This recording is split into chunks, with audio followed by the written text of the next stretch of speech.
But yeah, this is the opportunity where we can predict the Chelsea lineup. Let's get this going. I'll start with you, RJ, and then we'll see what Ishan has to say. Give me your back three, including the goalkeeper, and then we'll have a comment about that. Sure. So I'd go surprise, Mendy in goal.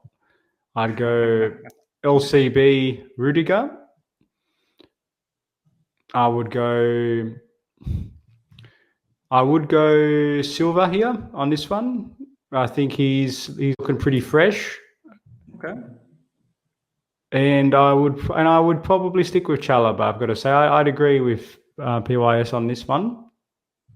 Hard to drop Chalobah. It is, and I'm a little bit conflicted. So keen to see what Ishan thinks. Yeah, it's interesting because obviously Azpilicueta is there as well. RJ, correct. Not this RJ, but Reece James RJ is also in the mix. I just want to quickly read out this super chat before I go to Ishan.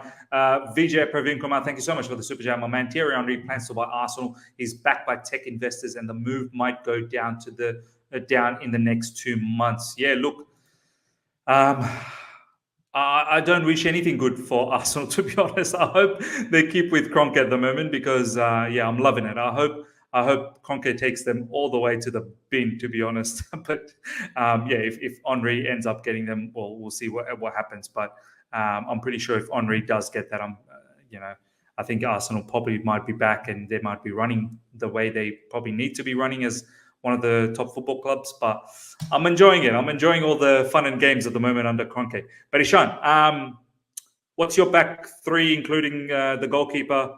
Are you agreeing with RJ here?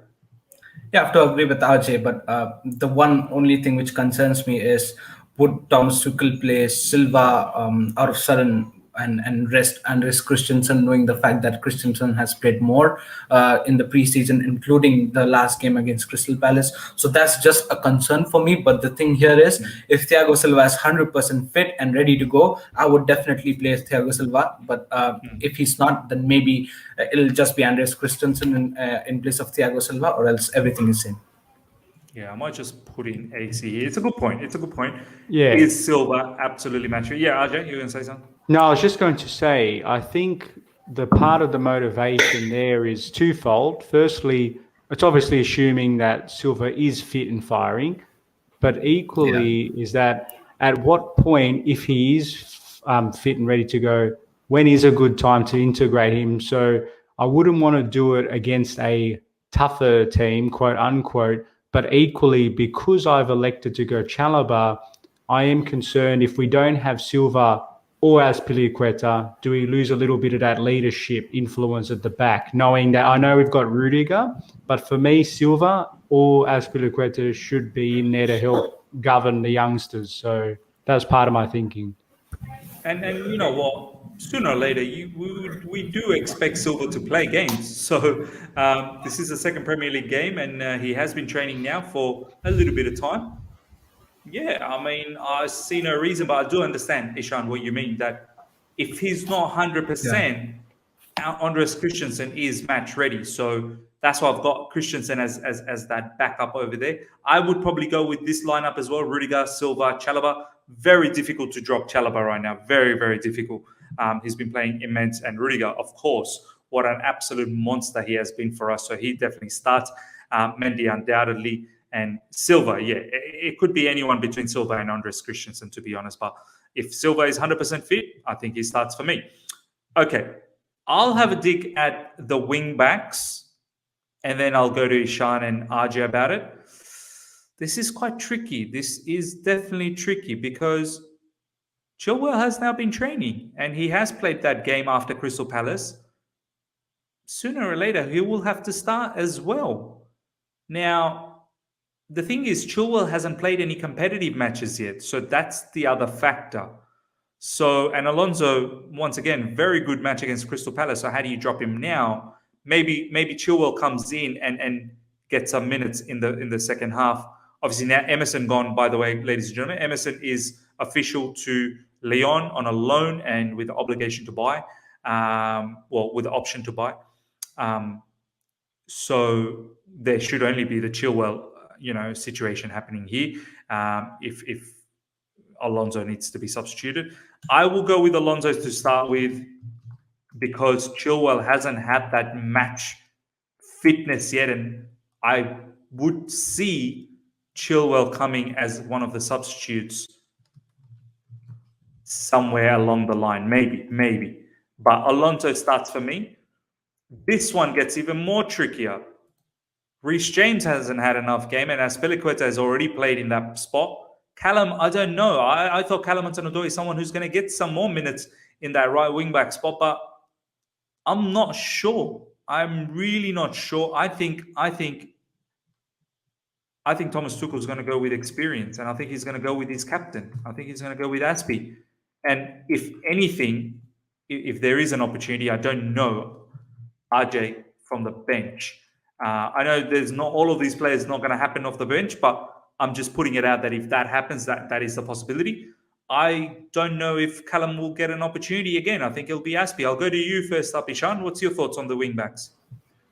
I completely agree. Alonso has to start for me, even if Chilwell has played that closed doors match that they had. I think so. The way Alonso performed against Crystal Palace, he definitely deserves one of my man of the match performances that he had. I mean, I've not seen Alonso play like that for a long time, and he's shown that in Crystal Palace. I was surprised, and I really liked the way he showed his commitment there in the whole Palace game. So for me, definitely Alonso starts, and again in the right wing back, I think so. Aspie will start. Again, Reece James, just like you said, is a guy who's not been exposed with competitive matches more, similar to Chilwell. So again, I think so. It'll be Aspie, and then Reece James can come up in the second half, get some minutes, and maybe then he'll get some game time against Liverpool. Maybe he might start against Liverpool, but I think so. It'll be Aspie. Yeah. PYS obviously he's saying Alonso versus Pepe. No thanks. I mean, are we really scared about Pepe? I'm not too scared about Pepe, and I think the way Thomas Tuchel has been producing his system, the way he's now deploying Alonso is very much closer to the midfield. And this is what Ryan was saying yesterday as well. You don't consistently see Alonso over here. Yes, he does sneak up here every now and then whenever he sees right. But that pass against Villarreal where he put that, it was from deep position, how he released Havertz. So he is playing more in these sort of areas, Alonso. Alonso is not consistently leaving, in these areas. Whenever he is going there is a good shift to cover for him. So I'm not worried about Alonso versus Pepe. I don't think that's always going to be the case. There's always cover with Rudy and someone like Jorginho. But yeah, I do understand Chilwell needs to start playing at times. But Ajay, what's your thoughts about this particular wingback situation on both sides? I'm loving the discussion, and I've got different thoughts about it because the way I'm looking at it, and perhaps it's a bit wrong, I'm actually trying to look a little bit ahead, in meaning we've got Liverpool next. So with that in mind, I would be more comfortable. I know it's not the Liverpool preview, but I would want Chilwell in that game, knowing that we're probably going to have a more challenging task and would need that pace and that more defensive solidity that Chilwell provides. Very true. So I know what you boys said about Chilwell could come on in the second half and ease his way into it. But I feel he's relatively fresh anyway, having not participated at the Euros. Yes, he lacks match sharpness, but he's not a youngster who doesn't know how to integrate back into it. But I'd actually be looking at it that he would start, get some minutes in his legs, and then get a bit of a break for the Liverpool game, because I almost see this as a bit of a shootout between him and Alonso to see who starts for the Liverpool game. Alonso had a great game against Palace. If Chilwell starts and has a great game against Arsenal, then it gives Thomas Tuchel a good headache to have.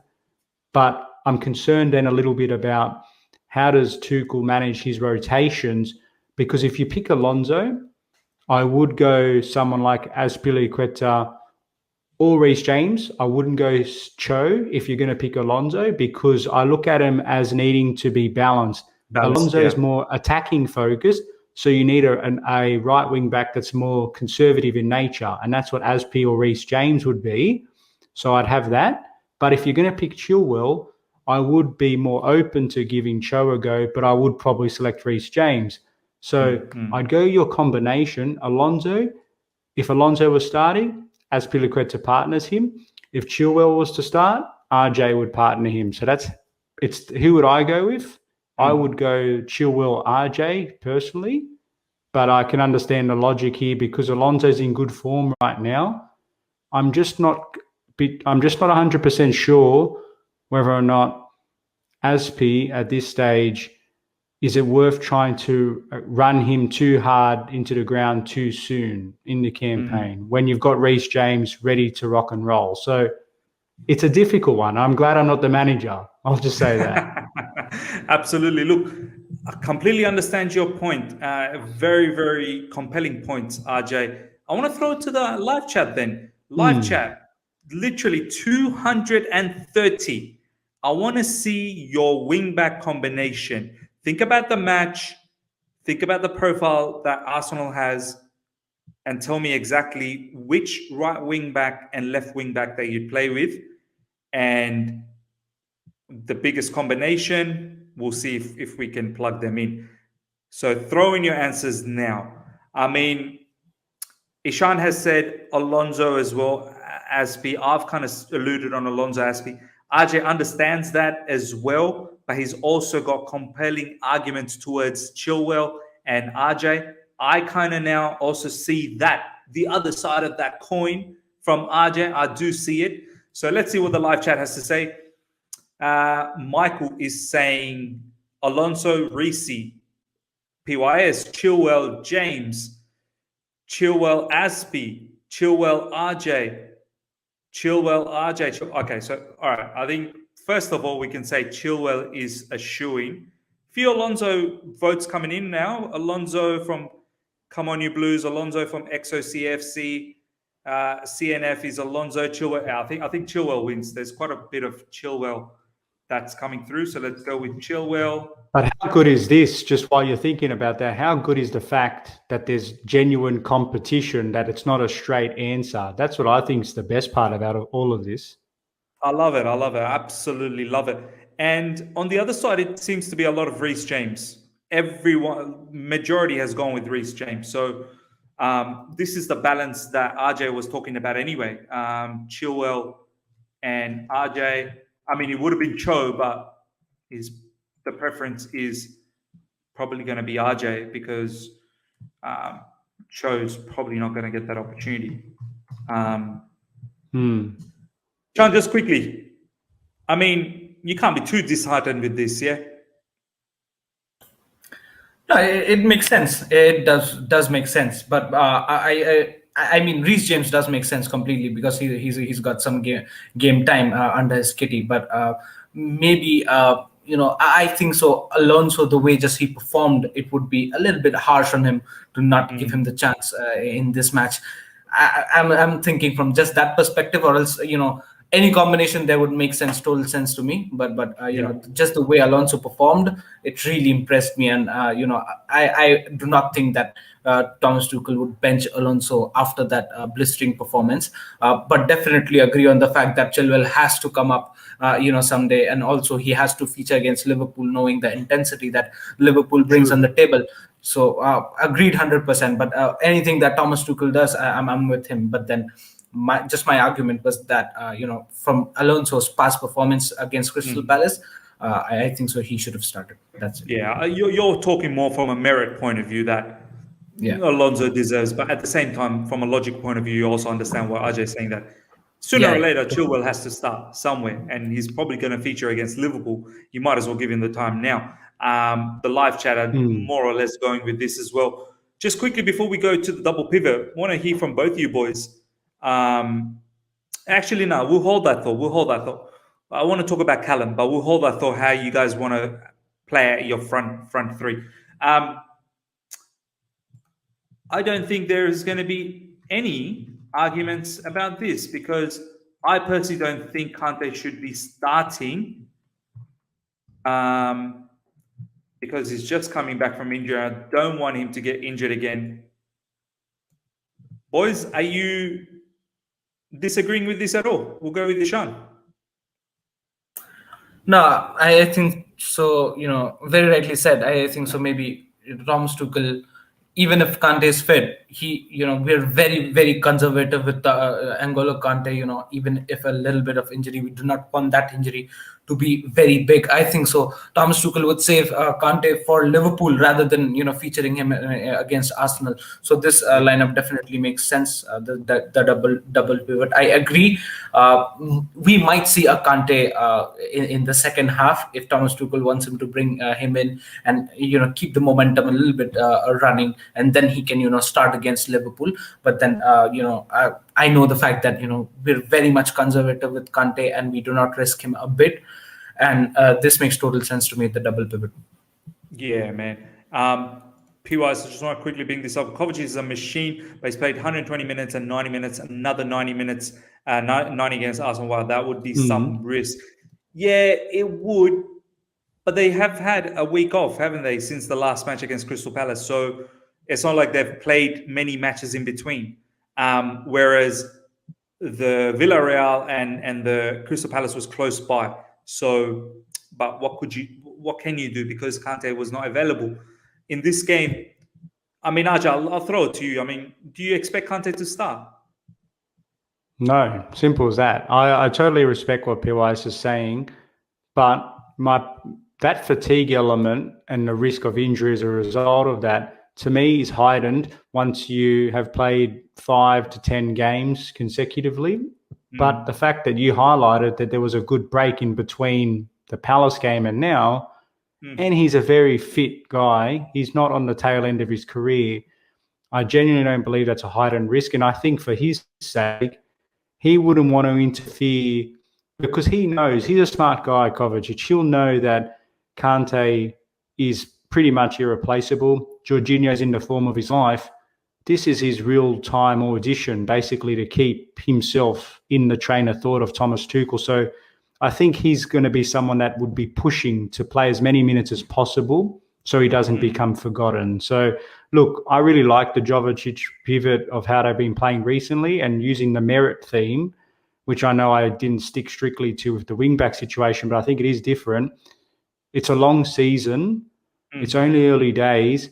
Just because Kante might be ready, why would we throw him in a situation knowing his track record for overworking himself and getting injured for 5 to 6 games against the team? That's not, honestly, and it's just bad foresight, because we know his history, but equally against this opposition, if this was a cup final or against a big team, you want your best players. But the brutal reality is we're versing a team that this pivot should be more than capable of helping get the job done. So I'd stick with them. It's not a debate for me. Yeah, 100%, man. I absolutely agree. Okay. This is where it gets so interesting, ladies and gentlemen. The front three is what you guys have all been waiting for. 263 live right now. Smash the like button. Get those likes up to well over 200. You guys have been sticking around the whole show, and the growth of this channel is directly correlated to the likes. Smash the like button if you're enjoying this show. Smash the like button if you enjoy this channel. Smash the like button if you enjoy the content that this channel brings to you on a regular basis. Get it well over 200, number one. And if you're here for the first time, subscribe. Do not leave without subscribing. We are so close to 8,000 now. We are really, really running wild. So get those subscriptions up. You know, we went mad from 6,000 to 7,000. So we want similar reaction from 7,000 to 8,000 as well. And check out my boys and their socials in the description. RJ with his It's a Football Thing podcast YouTube channel. The link is there. Click on the link. It will take you to the page and you subscribe. And also similarly with his Twitter link, click, go, follow. Similarly with Ishan, Twitter, Instagram, especially the Instagram. Please give my man Ishan a follow on Instagram. As you can see, lovely, lovely person to talk to. All right, ladies and gentlemen, the front three. This is where it gets really, really interesting. I'll have a dig first and then see what the boys have to say. We'll leave the striker position for the end. I think that's going to be very interesting. I think the live chat's just going to force us to put Lukaku in there, and just for the vibes. We are here for the vibes as well, ladies and gentlemen. We may just stick with the Lukaku up front, but we'll see what happens. Hakim Ziyech is still, I would say, not fit enough to start. Pulisic is out. So already you've got 2 players gone. So who does that leave us? Mount, Callum Hudson-Odoi, Timo Werner, Kai Havertz. 4 players. And obviously 1 or 2 can play up front as well. But for me, Mason Mount. And this is where it gets really tricky now. It all depends on who I want over here. That will kind of determine who I want here. But Havertz has to start somewhere. Havertz has to 2 players eliminated still is difficult. You see the intensity? It's still difficult. I can't imagine how Thomas Tuchel does this on a regular basis. Mount for sure, because all the things, he has the ability to drop in here and become a midfielder. His work on the right side against Palace was immense, putting in those early crosses, but especially that drop in and giving us that 3 in midfield and then switching this into a 2. That's where it becomes very, very tasty. Could swap them around as well. So what was that, RJ? You could swap Mount and Havertz around as well, because Havertz is more naturally inclined on the right, whereas Mount's probably a bit more flexible on the left as well, as he's shown previously. 100%. That stays fluid. That absolutely stays fluid.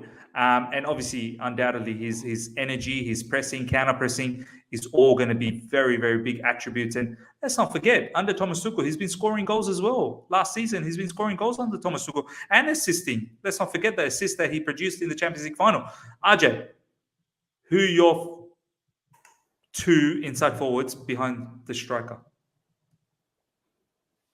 Well, I would have had, I know it's probably controversial to the chat, but I would have had Havertz up top for non-vibes, but for, let's pretend, let's pretend Big Rom starts up top and gets a hat-trick.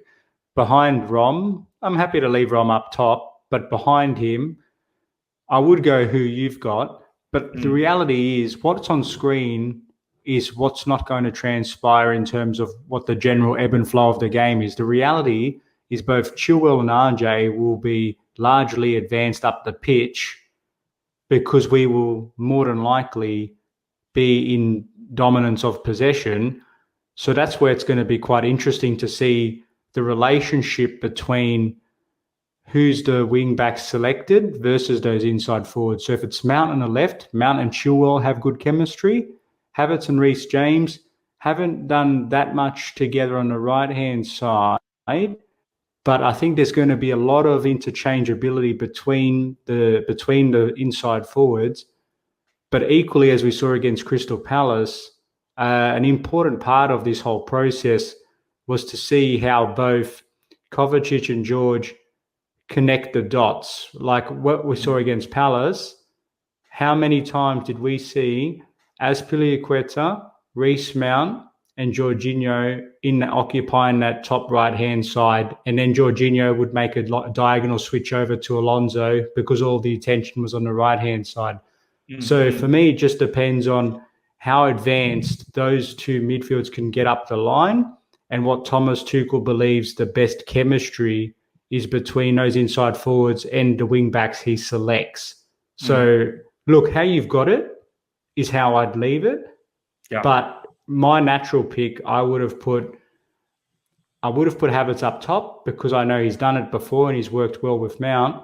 And I would have started Werner on the left because despite his not so sensational finishing, the reality is he does a lot of work with those runs, and I don't trust the Arsenal back line, especially Murray. If he was to start, I think he would be able to expose a lot of them with his pace in behind. but I can see why people maybe want to now give someone else a run and give Timo a bit of chance on the bench. But I personally think I would start him if you weren't going to use Rom to kick off. You know what? I think we are going to get absolutely murdered by the live chat if we don't have I big know. Romelu Lukaku up front. I know. These guys are asking and begging for Lukaku up front. I mean, Give them what they want. Yeah, I gotta. You know me. I generally like to keep things very, very objective in this channel, but sometimes I do need to appreciate and give what the fans want. I mean, Ishan, I'll let you talk through this. They did want me to swap Havertz and Mount over, so I've done that for them as well. And look, it's a very, very fluid front three anyway. You're going to see Mount here at times. You're going to see Havertz here at times. You're going to see them swapping and changing. They're not consistently in the one place. You're also going to see at times where Havertz comes in, where this guy drops deep, and Havertz will make those runs to come in. You will see that. Romelu Lukaku, if we go with him, he will drop at times to create those space for Havertz and Mount to attack. He will do that. That's exactly what he does. That's what he's been doing all along, and that's one of his traits. But Ishan, who your inside forwards, my man? Yeah, I think so. I'll go with the same amount and Havertz, but I think so. Just let me talk the whole front three, for a minute. I think so. Thomas Tuchel would go with Mount, Havertz, and Werner, and we all might have guessed it because maybe knowing the fact that if Lukaku's not starting, he might come in the second half. If we assume, then Pulisic is gone, and then Havertz. Ziyech is not 100% match fit, so we assume the fact that Mount, Havertz, and Werner are the best three to start, and I agree on that. But I'll give it a little of twist. Okay. I'll keep Havertz up top. I'll keep Mount on the left, and I'll keep at the right. I'll keep Callum Hudson-Odoi. I really want this guy. That is an option as well. That is an option. It really is. Yeah, I really want this guy to exploit the defense that Arsenal, the shaky defense of Arsenal, and I think so he can with his 1v1 abilities. I think so.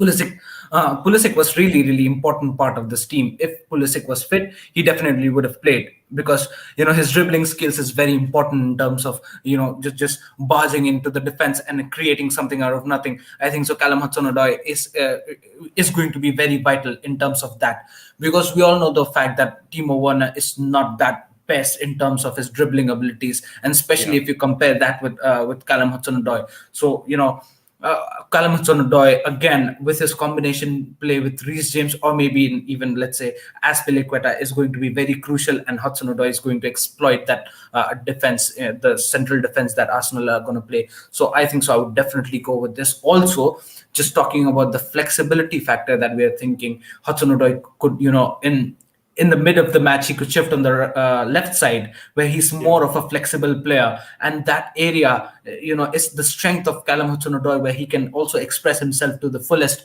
Maybe this is the match where he comes out and really surprises the manager and catches everybody's eyes. It could be like this. Exactly. That's exactly what I'm talking. So, just like you said, the front three is always fluidic, and it's always, it's not the constant in the whole match, and we'll be expecting that in the next game as well. But I think so. It's a good chance for Callum Hudson-Odoi, because we know that Arsenal defense are now very, very much vulnerable to get exploited very easily with one-on-one dribbling abilities, and Hudson-Odoi brings exactly that in the team, and I really want to see that. Also Havertz and Mount with their fluidic nature, the brilliant passes and through balls can exploit the whole defense line. So I really want this to see, and the second half I would want Lukaku to come in place of Hudson-Odoi and just shift in that number 9 position and maybe score a couple of goals if he can. Nah, man, this is a proper shout as well. By the way, Declare, thank you so much for the super chat, my man. Unleash the beast. Look, I will give the fans' favorite lineup down the track. I'm just talking through all sorts of permutation that could happen. This is one permutation that could happen. RJ gave us a permutation that could happen as well. I've provided my sort of... I said that Lukaku will come off the bench, and that's why I was thinking Havertz will be up front. And how I would have gone is really... My formation would have been something like this. And I know a lot of people are going to arm and ah about this, but these two players have worked well together last season. That was going to be my selection, with Mount just behind, more in the midfield area. And then you've got two up front with Havertz and Werner, who've done excellently last season against Real Madrid in the Champions League, even in the final, Champions League final against Man City. These two have done very, very well. Werner's movement is not to be underrated one bit, to be honest. I know he doesn't finish and he's not preferred, to be honest, but if I'm thinking that Lukaku is going to come off the bench, that would be my lineup. You saw what Ishan wanted. He wanted Callum, and he wanted Havertz up front. He wanted Callum and Mount. And RJ sort of asked for Havertz as well up front with Mount and Timo Werner. So more or less my style, but mine was more two up top. We're going to give you guys the fans' favorite. And I know what you guys are all looking for. So we're going to change this up. We've given everyone an opportunity. We've got to give the fans an opportunity as well. And it feels good to write his name as well. It truly, truly feels good. And we need that feel-good factor. And the way I think the fans would want is something like this. Lukaku up top, Havertz just behind with Mason Mount. Once again, Havertz and Mount can switch things around. I mean, RJ, before I go to Ishan, just quickly, I mean, if this was the front three, you're not complaining, are you? I'm actually hoping that's the front three going forward. I'm just, I'd be surprised if this was the way against Arsenal. But if that's the front three that line up and they can kick it off, then let's unleash the beast, as declared mentioned. Absolutely. Ishan, if that's the front three on Sunday, there's no way you're complaining. This is the dream front three, and these guys. If Lukaku starts and if he actually gets going, actually he copes up with the whole chemistry and the whole gameplay. I mean, Arsenal are going to piss in their pants. They're gonna get their pants wet. I mean, this is going to destroy them, and I hope Lukaku, if he starts, he gets that gameplay really quickly and really starts banging in goals left, right, and center. But if he does, it'll be very also interesting to see how does Ziyech cope up with Lukaku and also Mason Mount beside him. It would be very, very interesting to see the combination play of Lukaku and Ziyech as well. So I mean, number of permutation combination that this front three can bring us with the number of options do we have. But Lukaku up front brings a lot of confidence to the team. 100%. Well, ladies and gentlemen, there you go. You've had many different style of lineups. This, I would give it as a fan favorite. A few people are saying, where's Ziyech? Ziyech is still injured, ladies and gentlemen. We're not going to start an injured Ziyech in this match. We're talking about the people that are available. And this seems to be what most of the fans, nearly 250 of you guys, are asking for.